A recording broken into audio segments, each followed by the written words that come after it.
I'm Joe Bev, and this is the Joe Bev Show.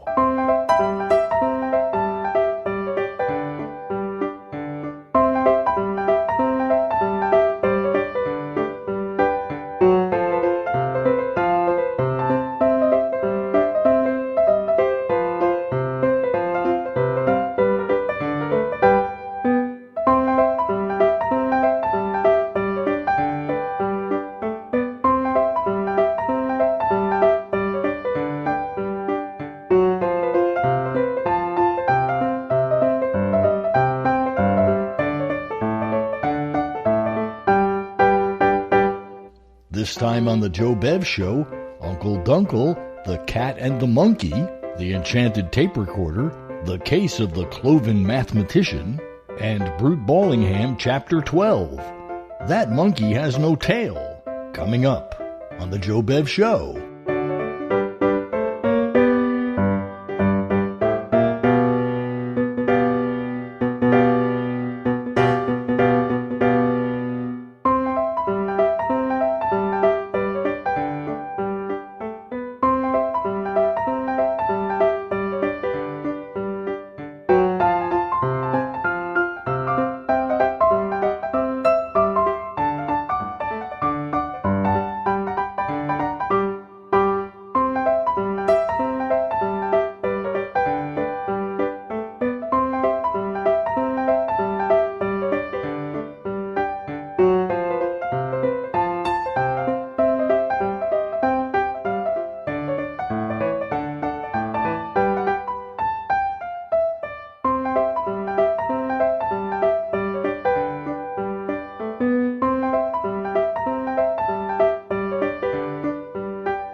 Hi, Uncle Dunkle. Hey, Donnie, come on over here. What you doing, Uncle Dunkle? I was just roasting some of these chestnuts by the fire. They sure smell good. You want one? I think I'll wait till they cool down first. Well, that's what I meant. Where's Aunt Rapunzel's cat? You mean Esmeralda? Huh? I ain't seen her around lately. Oh, well, gee, I didn't want to tell you, Donnie, but, your Aunt Rapunzel, she got sick of that old cat, and she traded her in down at the pet store. Traded her in? For what? For a monkey. Aunt Rapunzel's got a monkey as a pet? Sure. Her name's Esmeralda, too. Esmeralda, too? As in Esmeralda number 2. We don't want to get her confused with Esmeralda number 1 now, do we? No. Uncle Dunkle. Yes, Donnie? You're just joshing me about Aunt Rapunzel trading in the cat for a monkey, aren't you? Well, to tell you the truth, Donnie, I sure was joshing you. Phew. I just couldn't see Aunt Rapunzel, with a monkey running around the kitchen. That reminds me of a story. I thought it would. Once there was a cat. I thought that's how it would begin. A cat named Isabella. That's a nice name. And Isabella the cat, she lived with a monkey. A monkey? Yeah, they both lived in the same house as pets. This is a highly unlikely tale, Uncle Dunkle. Unlikely as it is, they were great friends and were constantly in all sorts of mischief together. What they seemed to think of more than anything else was getting something to eat, and it didn't matter much to them how they got it. Well, one day, they were sitting by the fire, watching some chestnuts roasting on the hearth. I wonder where you got that idea from. Yes, well, they were sitting there thinking how to get them was the question. My darling Isabella, I would gladly get them, said the cunning Sir Monkey. But you are much more skillful at such things than I am. Pull them out and I'll divide them between us, dear Isabella. Well, Isabella the cat stretched out her paw very carefully, pushed aside some of the cinders and drew back her paw very quickly. Then she tried it again, this time pulling a chestnut half out of the fire. A third time, and she drew out the chestnut. This performance she went through several more times, each time singeing her paw severely. Oh, no. Oh, yes.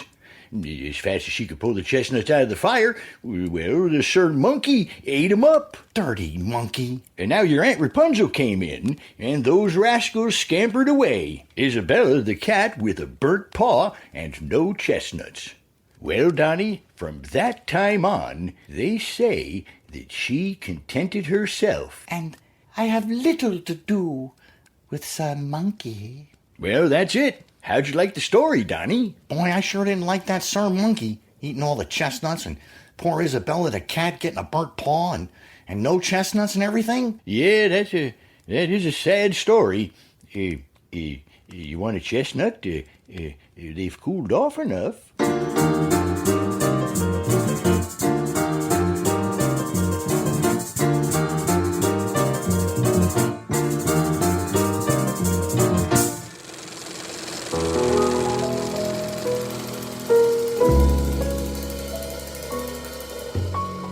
Donnie, when I mention an evil magician, what do you see?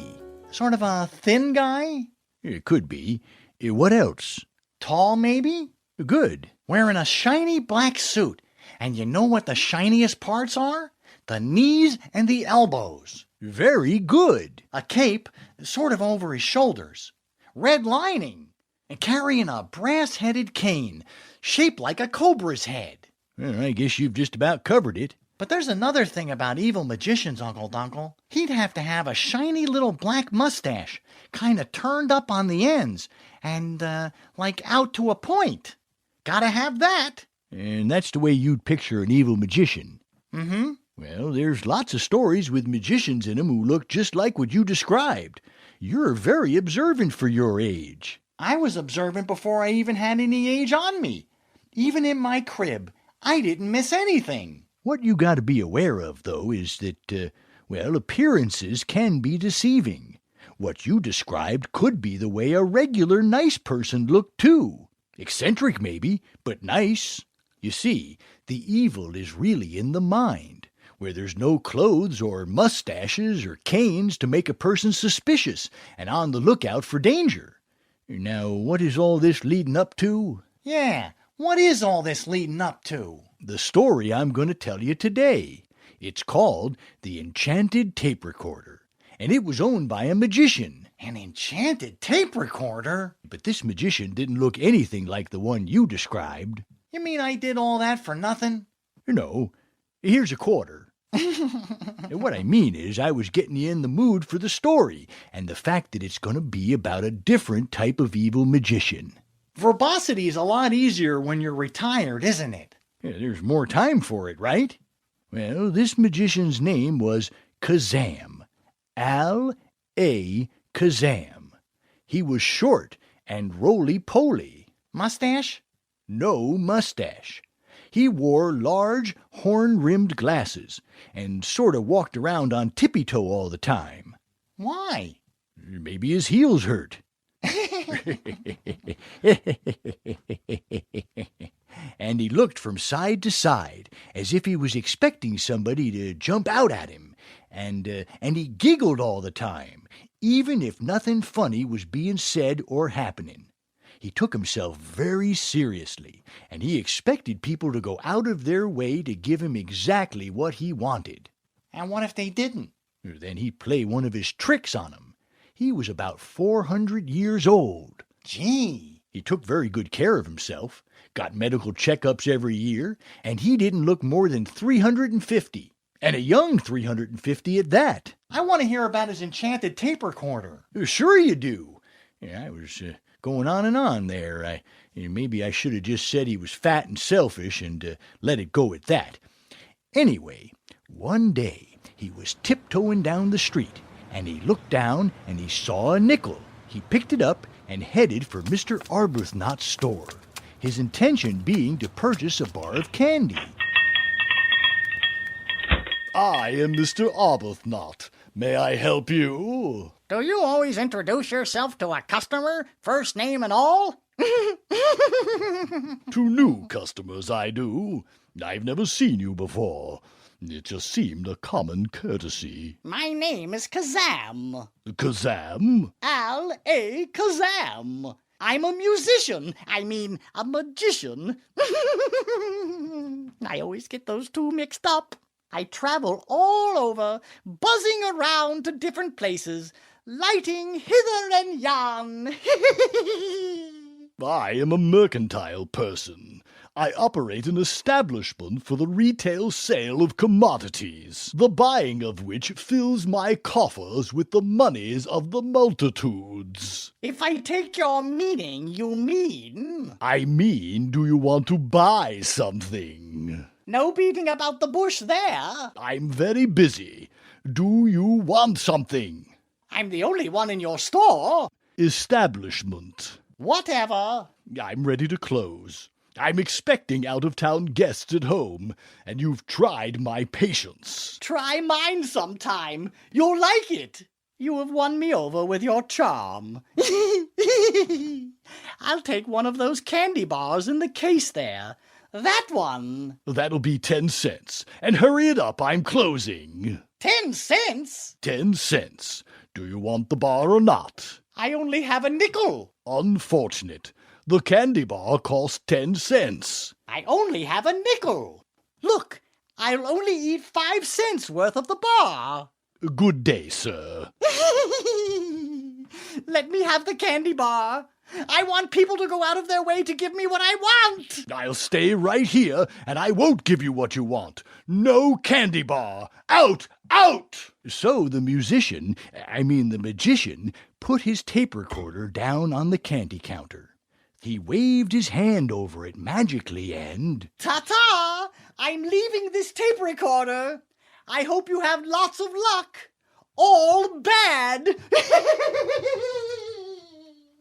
Mr. Arbuthnot didn't notice at first. In fact, he'd decided to pay no more attention to Al-A Kazam and was going about his business. When he was ready to close the shop, he looked on the counter and saw the tape recorder. He remembered the little fat man, and the connection became apparent. He knew who the tape recorder belonged to. Good for him. Then Mr. Arbuthnot noticed a brass plate on the side of the tape recorder. It read, "Property of Arnold Arbuthnot. The last recording on this tape recorder will come true." Now, this didn't make too much of an impression on him, but his greedy little soul realized that he had come by a tape recorder without any expense to himself. And he remembered that his son, Darwell, had always wanted a tape recorder. So he put it in the car and took it home with him. "Martha! Darwell! I'm home! Daddy's home!" Hello. "Look what I brought you, Darwell." A tape recorder. "Would you believe it? Some jerk left it in the store." A customer? No, he didn't make it as a customer. He wanted a 10-cent candy bar, but he only had a nickel. So he didn't get the candy bar, and he got mad, and went off in a huff, and left his tape recorder? Something like that. Now it's yours. Thanks, Dad. Oh, I forgot to tell you. Uncle Julian and Aunt Bernice got here. They're out in the patio with Mom. So the company stayed for a week. Mr. Arbuthnot and his little family entertained them, and when they were about to leave, Uncle Julian said to Darwell, "Darwell, you've got a splendid tape recorder here, and if you'll dictate a letter on tape into it and send it to Aunt Bernice and me, after we return to Nebraska, we'll send you a dandy present. Will you do that?" Sure I will. I want to use my new tape recorder anyway. So, after the relatives had gone and had enough time to get home, Darwell picked up the microphone and dictated a letter to Uncle Julian and Aunt Bernice. Dear Uncle Julian and Aunt Bernice, we all certainly enjoyed your visit. The time just flew, as Mama said. Dad enjoyed hearing about your work in the grain elevator business and was deeply concerned about your foot trouble. We hated to see you go back home to Omaha. Now that's what Darwell dictated on the tape recorder. But because of the magical interference of Al-Kazam, who was mad about not getting his candy bar, this is what Uncle Julian and Aunt Bernice heard when they received the tape in Omaha. Dumb Uncle Julian and Aunt Bernice. The week you were with us was a big drag. Seemed more like a year. Trying to figure out something to entertain a couple of hicks like you. My father wanted to play in his yearly golf tournament and prune his roses, but instead he had to sit around with a splitting headache, listening to your silly anecdotes about your old grain elevator and how your corns were killing you. Who cares? What a relief having you back in Nebraska. Stay there, your bored-stiff nephew, Darwell. Drop dead already. Wow, that was some letter. Just the opposite of what Darwell had written. The evil magician saw to that. Well, Uncle Julian blew his stack, and Aunt Bernice had fits. They wrote to Darwell's parents and told them of the letter they'd received. When Darwell heard about it, he was really shocked because he loved his Uncle Julian and Aunt Bernice. And, of course, he never did get that dandy present Uncle Julian had promised. Was it really dandy? Mm-hmm. Tough. And then do you know what happened? No, do you? Sure. Mr. Arbuthnot realized how the tape recorder was enchanted, and what a put-on it was. It seemed obvious to him now that whatever was spoken into the tape recorder, the opposite in meaning was recorded. Darwell wouldn't have anything to do with the tape recorder, so Arnold and Martha, his wife, experimented. She would say, "I love you, Arnold," and on the playback what they heard was, "I hate you, Arnold," just the opposite. So Arnold took the tape recorder back to the store, and he noticed once again the brass plate which read, "The last recording on this machine will come true." So Arnold fired it up and recorded something, and then he put it behind the candy counter. 3 days later, the roly-poly magician came in once more. Hi, I'm back. Remember me? Been doing any recording lately? On the tape recorder you left? Yes. Are you sorry now that you didn't sell me a candy bar for a nickel? In a way. You've been doing a little recording, eh? Mm-hmm. You got any friends left? You noticed the brass plate? Mm-hmm. The last recorded request will come true. You're aware of that? Mm-hmm. Let me hear what you've recorded. Now, of course, what Arnold had recorded was, "I don't need you, or anything you can give me. I don't want, and would refuse, if you gave it to me, $1 million minus 5 cents. So when Arnold played the tape back, this is what came out. "I do need you. I want what you can give me. I want and would not refuse $1 million plus 5 cents. Betrayed! Betrayed! You used the gimmick! Wasn't it an obvious ploy? Didn't take any great intelligence to figure it out. Will I get my $1 million plus 5 cents? Of course you'll get it. I'm an evil magician. I never said I was smart. I knew I hadn't worked out the magic formula right, and I was going to get back to it, but I never did. I'm evil and stupid, but I'm honest. Will you take this certified check for $1 million? I will. I now pronounce you a very rich dude. I appreciate it. You're not such an evil magician.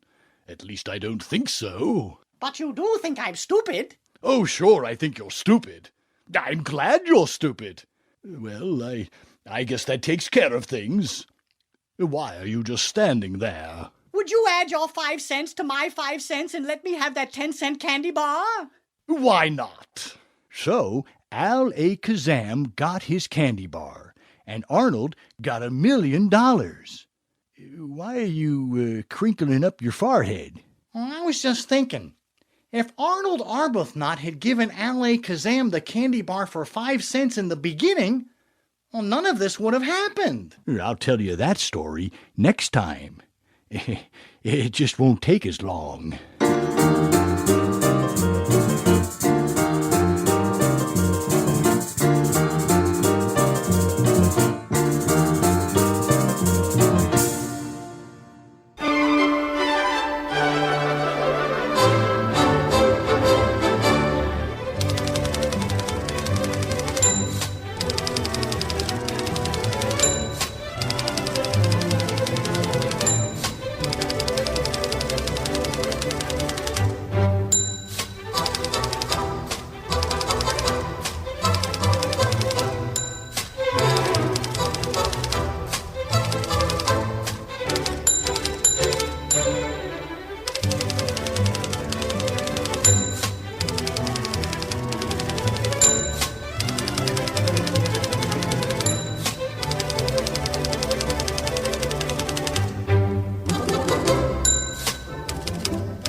And now on the Joe Bev Show, Sherlock Holmes and the case of the Cloven Mathematician.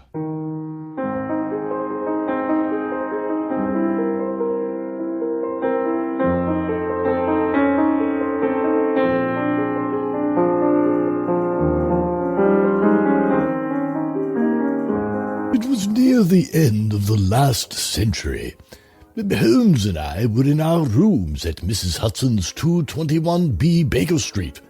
We were both in our favorite chairs, reading and smoking. Finally, Holmes folded his newspaper. So, Watson, you found that when you purchased your copy of The Woman in White at the Tower Bookshop, you were short-changed a shilling by the clerk in the worn brown sweater, who had the slight limp in his left leg? You continue to amaze me, Holmes. How on earth did you deduce that? I read the letter to your old classmate, Billings, you left on the secretary. I say, Holmes, you are becoming a bit of a snoop. I am a snoop, a pry, a detective. I see and observe. It is my life. Do not leave the secrets of your life around, and not expect me to find them out. Hardly a secret, I suppose, although I would not care for you to read all of my private correspondence. And those letters you do not leave lying about. We have learnt to accommodate each other's ways. Were you expecting a client, Holmes? Yes. You may remember that I do sometimes keep secrets, large and small. Should I excuse myself? How many times have you asked me that question? You are forever my Boswell, Watson. Begging your pardon, sir. The Honourable Mrs. Harry Grimesby. We stood, and Holmes assured the lady that she could say anything before me that she could say before him, and that I was also bound by my medical oath. He gestured her to my old chair, and I took a hard-backed seat from the breakfast table. The woman was past 30, but still retained the ashes of her youthful beauty. Her garments were those of a woman on the edge of wealth. Mr. Holmes, I shall come right to the point. Oh, is the best procedure. My husband is being sucked dry of his life's blood. A blackmailer, madam? I mean, he's being drained of life's very essence. A vampire, Mr. Holmes. Madam, I have upon one or two other times come across what was considered to be a supernatural demon, but in the end there was a mundane explanation. Pray that you find one here. I can only tell you what I observe to be the fact of the matter. Madam, have you actually seen this creature drawing blood from your husband? Not that, Doctor, but I've seen the results. After a midnight meeting with this cloaked caller, my husband showed himself in the morning with hollow eye and sunken cheek, pale and wan. His life's energy sucked from him. When you speak of a midnight meeting, are you merely making a poetic reference to the nether part of the night, or do you mean this caller always comes on the very stroke of 12? Near it. There may be a difference of a few minutes either way. Is this a call of business, Mrs. Grimesby? My husband is a building contractor. He does not do business from his residence in the middle of the night. Yet you expect another call this very evening, madam? Yes, I do, Mr. Holmes. Each call is preceded by the delivery of a simple miniature box. One of these arrived by carrier this day. Have you seen what these boxes contain? I have had the opportunity to examine two of them. They contained nothing. May I inquire as to where you reside, Mrs. Grimesby? In the Covent Gardens quarter, Mr. Holmes. I think it is best my associate, Dr. Watson, and myself go with you to your home and prepare for the arrival of this visitor. You say the visitor is cloaked. Have you not yet seen a face? Never. Harry greets him at the door and quickly escorts him into the study, and the door is bolted. In the morning, Harry emerges in the condition I have described. When and how does the visitor emerge? God only knows, Mr. Holmes. I've never seen the creature again after he disappears behind the door with Harry. Have you spoken to your husband about this seeming apparition? It would not be a good wife's place to do so. Of course. Come, Watson. We will join you downstairs in a moment, madam. Bring your revolver, Watson. I have no silver bullets, Holmes. Oh, I think lead will do as well in this instance, old fellow.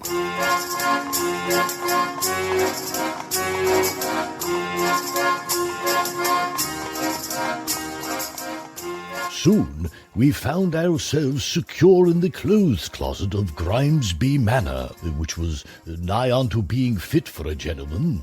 The cabinet was large and smelled of cedar, designed to hold the greatcoat of guests in starker weather. A crack of the cabinet door revealed the main door. We were getting hot as the midnight hour drew near. At last came the chime. The servants had been dismissed, and Grimesby himself went to the door. It was a man of not yet middle years, growing a bit thick in the middle from the good life. He threw back the door, and we saw the figure Mrs. Grimesby had described. Not tall, face hidden in the collar of a rather theatrical cloak. I heard a sharp intake of breath from Holmes behind me. No disguise could hide that identity from me. Watson, may I relieve you of your revolver? I gave the weapon over to him. My first thought was that only one person could make Holmes wish to be armed so quickly. Professor Moriarty himself. Grimesby escorted his guest toward the study door, but before the portal could close them off, Holmes sprang from the cabinet like a tiger. Hold there! I would have words with you. Grimesby's face did not have to wait until the dawn to take on an ashen look. What are you doing in my house? Who are you? I am Sherlock Holmes, and I know everything. The visitor laughed in a high, most effeminate way. Another of your egotistical claims, Mr. Sherlock Holmes. And are you accompanied by your Watson, who knows nothing? I'm here to support Holmes, should he need any assistance. I can handle this matter, I should think, Watson. Do you think your disguise would fool me for a second time? This is not the first time you have worn men's clothes. Irene Adler." The cloak was drawn back, revealing the beauteous face and high-piled hair of the one-time opera diva, who had engaged in a battle of wits with Holmes on a previous occasion. Do you care to address me by my married name, Mr. Holmes? There was no marriage. Weddings were not a subject that I studied because I felt such knowledge would be of no use to me in my work. But I reconsidered and investigated. You had me murmuring responses to a witness to a supposed wedding. I now know witnesses are called upon to make no responses at an English wedding. There was no wedding then. But perhaps there would be a man near my equal, one to whom I could give a son to carry on his work. I may have called you the woman, but you are not a normal woman. There is a reason why you can only fake a wedding, and why you enjoy male dress. You can use your charms to entice men, but only to destroy them. Normal? What do you know of normal, you besotted drug addict, closeted in your unkempt rooms? You will live to see the day my kind earned equal respect to your 19th century views of normality in a world fast approaching the 20th century. Yet you ape the worst of your apparent sex as you destroy this fool for purposes of your own. Only to lure you here, Sherlock, to your own destruction. What is this all about, Holmes? Since I have sent Mrs. Grimesby away, I can tell you Grimesby himself was drained of his energy on many a night by Miss Adler in an excess of passion. The skills of Miss Adler have left more than one lover spent almost to death. Yes, I thought this puzzle would lure you to me, Mr. Holmes. I had hoped to play the hand out a bit more by Miss Adler, developing the theme of giving you an heir to carry on your work, and when you are done, I wanted you to see the image as possible. Before I had told you that I had achieved that goal, I will have a successor to carry on my plan in the 20th century. You have mated with this vixen to produce a child? That would indeed be a demon to tempt the retribution of the heavens. I have no need of a woman, even the formidable Miss Adler. My successor will be another version of myself. My great mind can conceive of other things than criminal plans. I have developed a method by which an offspring can be cloven from the very atoms of my body. You might say it would be a clove of myself. You have drawn me here only to inform me of this? No, I wanted you to know that in a new form I will carry on into the next century. But you, even in your ever-aging body, will not be there to interfere with my plans. Adler has done more than to arrange a stage setting to appeal to you. She has been transforming Grimesby, more or less selected at random, through her wiles, drugs, and my mesmerism. He has been transformed into an execution machine. He only awaits the signal from me to kill you. A bullet to the heart or head will not stop him from wringing the life from you, Mr. Holmes, in a body strengthened by early years of great labor. I will not waste a bullet on that poor soul. A number of times in my career I have made my own laws, to let go free those guilty by the unbending laws of the Empire. But it cannot work the other way, Professor. For the good of, and on behalf of, all mankind, I sentence you to death." There was just enough time for a look of surprise to cross Moriarty's face before Holmes fired a bullet from my revolver into the plotter's heart.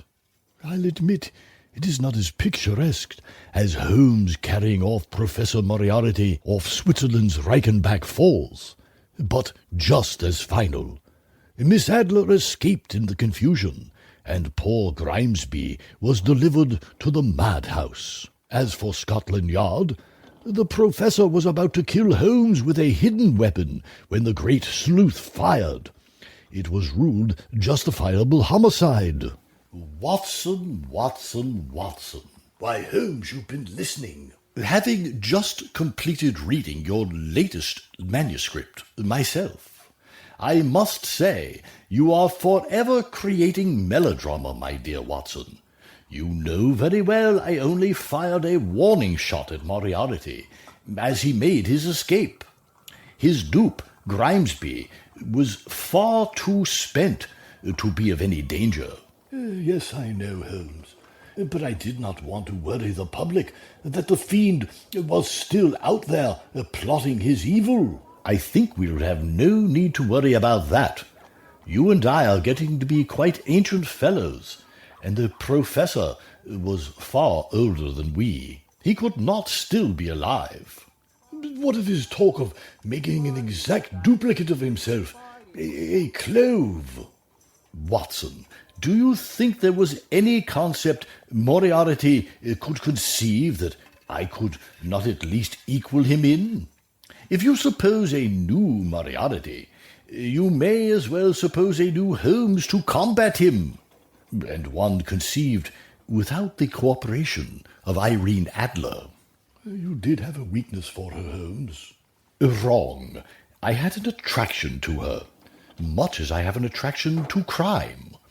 You know my brother Mycroft and I have much the same genes, but Mycroft was driven to overeat, perhaps I fear by frustration over the notoriety of his younger brother.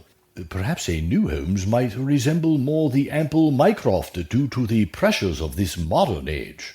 But enough. Perhaps now you can join me for a nightcap on this evening of my all-too-short visit.